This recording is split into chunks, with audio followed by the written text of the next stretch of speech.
Hello, Warner World. Yeah. What up? Hi. I feel like you and I have been together all day. We have. We've been We at have. gym, then we were on a conference call, and then literally I was like, ran to the shower and was on a conference call while I was getting ready, and then ran back over here and had a podcast. So I'm like, ooh. So we worked out. We went to Tropical Smoothies. We got smoothies. We had a conference call. We just got off a really cool podcast interview with the Camellia Britton. Here we are. Oh, we're doing the glasses, huh? Because I'm looking at my notes because I'm also, I don't have my glasses make my straight hair work better. Yeah, I don't have my glasses, so that's fine. So it's like we've been nonstop. This is day 2 of preview of Warner World, where we bring you Warner's some cool tips and recap of some previous episodes so that you have some additional content. Maybe you haven't listened to all of our episodes, or maybe you forgot. Sometimes we forgot. I was listening back. So today we're talking about Anthony Iannarino's what episode was that? Hold on. Let me pull out my papers. Anthony's episode, which was called Anti-Cold Calling. And that was episode number 7. That was such a fun episode because you would never know it. He's so dry. Oh, I think, and no offense, Anthony out there, when I was looking him up, I was like, this sounds, well, I hope this is good. Like, oh my gosh. And that was when I learned not to doubt Gina on her guests ever again, because he was super fascinating and he had the dry humor that was just like incredibly intelligent, like gave so much value, but also just funny in his dry sort of way. Oh, I remember at one point, so I listened back to some of it this morning in between our meetings. I don't know how I found time for that, but I listened back to somewhere where he said he was giving me psychiatric treatment and he was going to send me a bill. Because I think it was because of my my fear of cold calling or my lack of desire of cold calling. So what was great about that episode is that he really kind of woke me up a little bit about how to look at cold calling. And the thing that jumped out to me was that he talked about, think about somebody who's drowning. You stole my story. I was going to tell that story. Well, then you tell the story. Go ahead, because I have other stories. You tell the story. Tell it. No, that was the one. That was my one huge takeaway from him is, let's be real. Like cold calling and just the idea and the connotation of the phrase cold calling makes you kind of like throw up in your mouth a little, like most people, But it's the it's part of the deal in sales. You're going to end up on a cold call, and he made it so like look at it differently. So if somebody's drowning and you're a lifeguard, then reaching out your hand and offering them help and a solution to their problem of drowning is what you should do. So therefore, I'm in real estate. If cold calling somebody and saying, hey, are you thinking of buying or selling in 2019? If they actually are, then I'm helping them and providing a solution rather than bothering them. And, we don't want to do it, but I have a solution for you. Gina has a solution for somebody, and we have to just take that mindset of like, help someone. And he also talked about, because I want to dig a little deeper, because again, we know my kick on trolls. Remember recently I had a LinkedIn thing from a guy who connected with me, and then instantly it's like, hey, are you buying a house? Do you need a house? I was like, who the F are you? Oh, you don't even know who I am. What do you mean am I buying? Like, that might just trigger my anxiety over I'm not buying a house right now. Like, I don't even know who you are. So it's you want to make sure, and he said that somewhere in the podcast, like, you want to find out if they're drowning. You don't want to assume that they're drowning. Like, right? Can you imagine being that lifeguard who's like, wait, I'm going to save you. And you're like, dude, I'm standing on the beach. I'm not even in the water. That's exactly how that troll thing feels, doesn't it? Where you're like, I'm just chilling. What do you want? Yeah. Let me give you mouth to mouth. I'm like, I'm breathing just fine. Yeah. And yeah, Well, depending on if it's a hot lifeguard. well, yeah, maybe all of a sudden I didn't realize the need that I had. Anyway, that's another topic. So you're the lifeguard to save someone from drowning, and your single goal, Anthony said, in that saving them from drowning is to get a meeting. It's not to sell them. It's to get a meeting. That's it. Yeah. That's when like the gates of Amen. heaven opened for me, and I was like, duh, that's right. Well, and what if you try to sell things on the phone, and I learned this in some real estate coaching with the Tom Ferry organization, that if you let them take control of the conversation on the phone, then it can get out of hand and they can convince themselves they don't need your help. But it should be just like, hey, let's get together. As simple as that. As simple as that. Because then face to face, people are a lot more honest face to face because you can catch their body language. So even if they're like, yeah, I don't really want to buy anything right now. Like you can see it on them that they want to, but they're just saying, no, I don't want it, because that's their objection. And then you can work through that objection. But over the phone, it's a lot harder to get through some of that stuff. Yeah. Yeah. So a couple other things from that. We talked about 2 business models, which is so cool going back and listening to episodes, right? Because like in the moment you like, ooh, that's so good, and then you forget, and then you got to go back and like hear it again. So 2 business models: the technological, which is really transactional, and the focus is getting rid of friction. And he talked about how Amazon and Uber are really good at that. And if you're in that category, and the super relational, creating high trust and high caring and investing in that relationship. And so 2 different ways to look at it. And I think when you stick to very transactional, and he talked a lot about real estate being transactional and treated that way. He talked about zigging, when they zig, you zag. And so I would say, like, someone like you in real estate, why not disrupt and do something that is different, which I know you're working on some of that stuff, which I won't talk about because that's up to you to talk about. But, you zig, they zag. And basically he said, caring is the superpower. Do you care? That's your superpower. Yep. And that's, I mean, I hear that. I just listened to Gary Vaynerchuk's Crush It again, because I love to listen to audiobooks over and over to catch stuff. And I think it's chapter 9 where it's like, what is the main marketing? What is the main thing you should do in your marketing? And chapter 9 is one word: care. And then he moves on to chapter 10. It's really powerful. Oh, that's awesome. Yeah. It's because and you got to care more about the person who you're helping rather than care about what you're getting. And that is a hard thing to do. When I was first in real estate, I remember just being so caught up in how much I was going to make in this transaction. And, people can see right through that. Like the classic used car salesman that comes up to you and he's just like, Oh my God, I'm going to screenshot that later, and that's going to go in our email. But,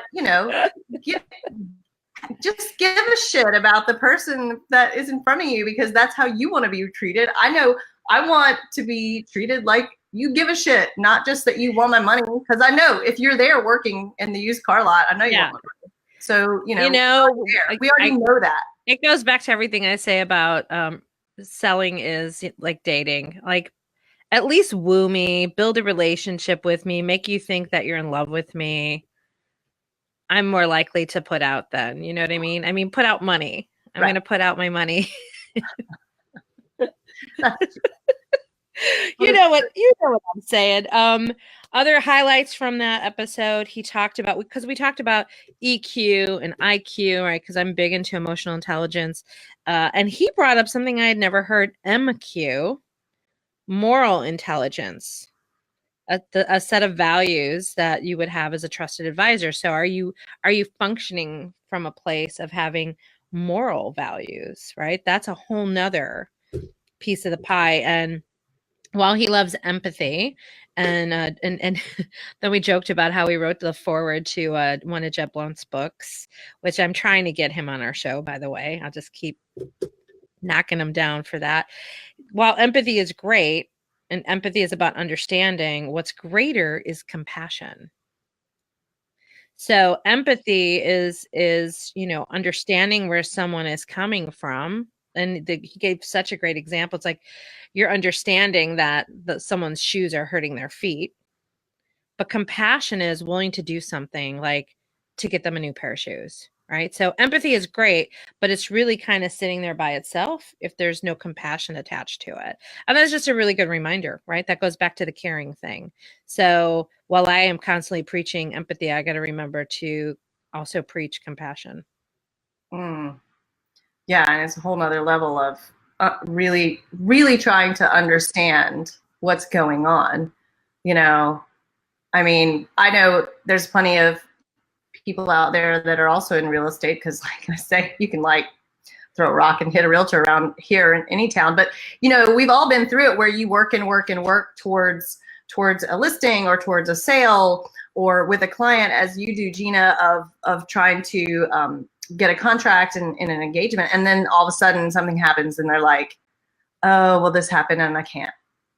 And, you can be like, oh, that sucks. And you're like, which you have that feeling in your heart, but then just turn around and be like, okay, I understand. Hey man, these things happen, let's stay in touch for when things change again. Yeah. And then stay in touch with that person and be like, so, hey, how's things going? A few months down the road. That just happened. I mean, it happens all the time in real estate where they're like ready to pull the trigger and then something happens or they get cold feet and they're like, ee!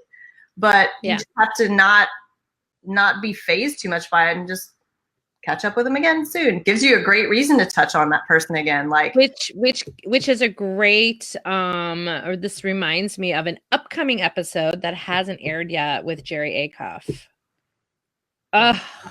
So good. I can't wait for that episode to come out. It's so good. When he talks about all that, like all those touch points, like it's good. Oh yeah. And I read an article. This was a good one. That it was the same. I'm all Tom Fair. I love him so much. He's so great for realtors. It was a blog that I read the other day about the same thing, cold calling and follow-up prospecting calls. And he said, sometimes it takes up to 12 touches on somebody. Yeah. I mean, there's some different trains of thought of how many times it takes to touch on somebody before you actually get the sale. But it was like 12, and a lot of I'm just as guilty as anybody else. If sometimes you give up or you forget to continue to touch on somebody that after 3, 4, 5, 6, 7 times that they haven't committed to the sale yet. Got to keep going. I'm giggling because I'm thinking about the email I sent out last week to our different lists of people. And I don't know, we've both been running so hard. Sometimes I can't keep up with everything we got to get done. And I don't know if you recall the subject line. No. The subject line was, are you touching enough? Oh yeah. And then in parentheses it said appropriately. I do remember that. But it's true. It's true. And that's why a million different CRMs exist that are supposed to remind you to touch on people, Yeah, exactly. So couple things. We've got Warner World launching next week. What's Warner World? What is Warner World? It is a special world where we will assemble a girl gang. Boys can join too. We like boys. Really? Are we letting boys in the club? Are we letting boys in the club? I mean, I guess we can't discriminate legally. You guys can vote below. We can't discriminate. And should we let boys in the club? Talk about real stuff. Good point. What if people like Keith sign up and like change his name and we won't know it? That's fine. If they want to hear about the real down and dirty girl. Well, we know Keith wants to because he bought the book about how to manage a man so he can understand. Well, and that you know what? Here, let's go deep here for a second. So a lot of times men don't really want to know, or we don't really want to know the secret side of the other gender. but maybe you do. Maybe you can understand a little better if you're a fly on the wall. Just saying. Yeah. Something to think about. I don't know if we fully thought about that. But anyway, Warner World is coming out. It's going to be a subscription membership group on Facebook. It will have live interactions with us to connect with us, ask us questions, maybe get coached right on the spot with some of your sales challenges. Or, sometimes we just need to be coached while we're crying on the treadmill about life. So there's that. There's that. Raise your hand. Raise your hand. And so women need that support system, both business wise and personally. So you're going to get that. And we're also throwing in our expertise. So we thought it'd be cool to combine our expertise of our current and past lives. Rachel's life as a fitness trainer, my life as a sales trainer and an improv performer. We're bringing all that together. So you get my spontaneous selling 1.0, you get Rachel's 5-day and 10-day, right, programs that you put together. Yeah, I mean, I'm not actively training people in fitness anymore, but some of you guys know my past. I was a trainer for 20 plus years, and I miss that part of things in some ways because it's so important to your productivity as a human and in sales and business. And, sometimes it's hard to get started. So that's what this 5-day is, just to get you started. The 10-day is to keep you going, and then hopefully we can move you on to something that'll get you those results that need consistency over time. I was just going to say consistency, right? Like this is what we hear all the time. We hear it from our guests. We've preached it as coaches ourselves. And sometimes it's just hard to remember to do it until someone is pushing you to do it. So you'll get all of that, those videos that we both have produced recently. And that's a $200 value right there. So that's pretty cool. And it's going to be $20 a month to hang out with us and have webinars and content and coaching. And it's just a way to keep the girl gang going. So it'll be launching on Monday. And we are looking to give away some free coaching with us one-on-one. So if you're interested in that, we need you to email us to put me on the list to win. So you can email women. Or even better, here's another challenge. If you'd like to be put into a hat for a free membership, then go listen to one of our podcasts and leave a review. 5 stars preferred. Ooh, yes. I like that. I like that even better. Leave a review and we'll put your name on the list to receive a free membership. Very good. That's pretty cool. That's all I got. We are killing it today. It is 18 minutes on the hour. These are designed for 20 minutes. We went a little long yesterday, but I think we did pretty good today. Yeah, and we'd love to hear from you as always. You guys know you can reach out to us on Women Your Mother Warned You About on Facebook or on Instagram or on our website. And we love to hear from you what the topics you'd like to hear about, anything you're struggling with, and how we can help, and what you'd like to see. Or if there's something that we haven't mentioned that could be inclusive in Warner World, please let us know. Oh, and this week, Thursday, don't forget our newest episode with Jared Glant from where? Grant Cardone's organization. So that's a really awesome. It's another awesome. Highly recommend men listen to it as well as women, because he really digs in deeper than we expected on relationships in general. So that was that's a really cool episode. It is. All right. So we'll see you guys tomorrow. O'clock Eastern. We will be back here, right here, looking lovely as we do. And I'll see you in the morning at the gym sometime. Okay. Got to go. Bye, y'all. Bye, y'all. Have a good one.